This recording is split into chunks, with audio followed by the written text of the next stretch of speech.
আসসালামু আলাইকুম সবাইকে। আশা করি সবাই ভালো আছেন। আপনাদের জন্য একটা নতুন ভিডিও নিয়ে আসলাম। দেখেন আমাদের পিছনে দেখতে পাচ্ছেন কি, আসলে এখানে দেখেন কবুতরের বাসা। যেরকম আমাদের বাংলাদেশে যেরকম কবুতর পালি, সেরকম করে আমাদের প্রবাসী ভাই এখানে থাকে, তারা পালে এখানে। দেখে আপনাদের বিস্তারিত দেখায়। দেখেন একটা কবুতর, এর একটা চারটা খোপ আছে, অনেকটি কবুতর আছে এখানে এখানে থাকে। দেখলে ভালো লাগে আসলে। বাংলাদেশের মতো কবুতর পালে তারা, অনেকজন থাকে এখানে।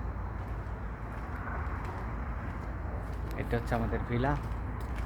আজ এখানে কয়েকদিন থাকবো, তারপর চলে যাবো এখান থেকে অন্য রুমে। এখানে আমরা আসছি শেখার জন্য, তেল কীভাবে দিতে হয় এভাবে শিখবো আমরা। শেখার পর আমরা চলে যাবো এখানে। দেখে ভালো লাগলো আসলে, বাংলাদেশের মতো কবুতর পালে এখানে। যাই হোক, দেখা হবে পরবর্তী ভিডিওতে। ভালো থাকবেন সবাই। আসসালামু আলাইকুম।